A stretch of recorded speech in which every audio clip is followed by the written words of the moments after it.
Hi, I'm Richard. And I'm Margot. And welcome to week 3 of the Wednesday Night Hop March series of Charleston Kicking It Old School. This week, we built on the groundwork that we laid last week with the 30s style Charleston, continuing in that vein. And we started out with some variations on the basic from your side-by-side. The first one that we did was the jockey, which was a simple tap behind. So you have rock, step, pump, step, tap, step. Turning rock, to step. the side. You have your rock, step, pump, step, tap, step. Rock, step, pump, step, tap, step. And the way we led that leads is to kind of crunch and lower the level a little bit on the tap to indicate that we're not going to be doing our regular kick hitch forward, which is more upright. And this is a variation that follows can do on their own as well. Yes. It can be led or it can be individual variation. After that, we moved on to do a similar variation where the tap with the back right foot was behind your outside leg in this nice twist fashion. And the way we led that is for leads to think of making a nice circular motion with your arm and bringing your follow in close to your face to face. It's not a hinge like the big kicks that we talked about last week. It's more a slight curve. It's also important for leads to remember that they're turning to meet their follow. They're not flinging her across the front.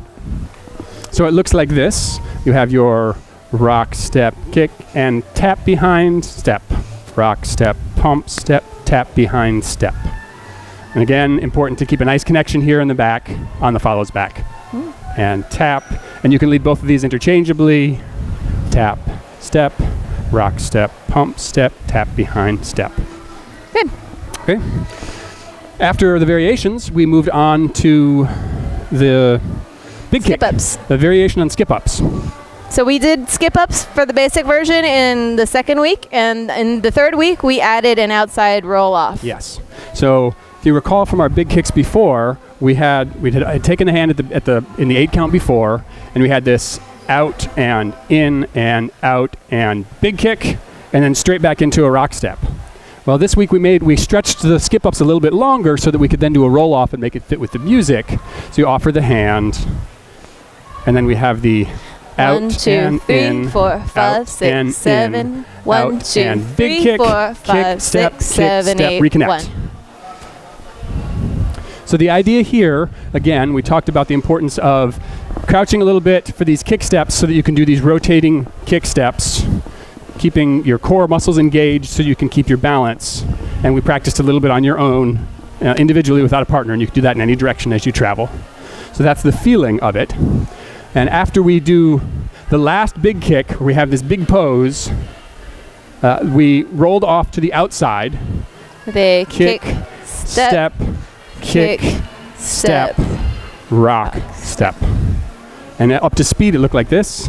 You have your basic, where you offer the hand, then your out and in, kick, step, rock, step.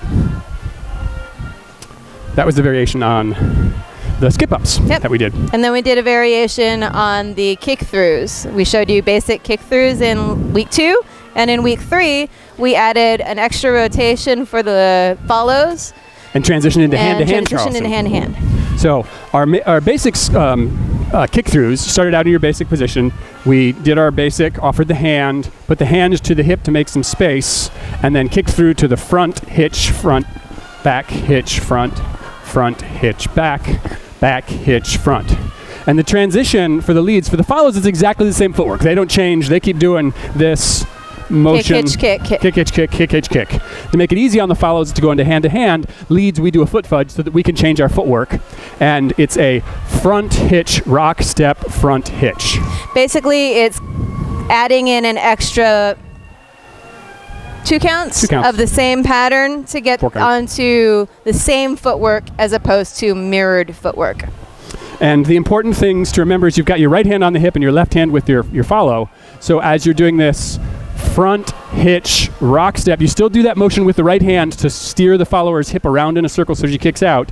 And then you pass her hand to your inside hand so you end up with this right to right connection to continue. Kick, hitch, kick, kick, hitch, kick. And we talked about the importance of keeping your hands in the same plane as you're rotating through this, thinking of Barbie arms or Kung Fu grip or however you want it, just so that we can maintain the same plane and connection as we're coming around through. We also talked about the idea of continuing the movement in any particular direction, so I'm going to keep moving until the lead stops me and sends me the other way. To exit this move and go back into either kick-throughs or regular Charleston leads, it's the same footwork. Anytime we have this front connection, we can go front, rock, step, kick, hitch, kick, step. Follows our footwork, stays the same throughout. So again, for leads, if we're in this hand-to-hand position, anytime we're in this front connection where we've got a right hand to right hand, we can do a kick, hitch, rock, step, kick, hitch, and close right back up into closed position. We sneak in, get the arm right under the right arm, and get a nice closed position so that we can go right back into our basic.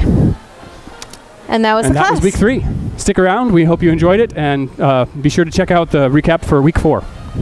Thank you.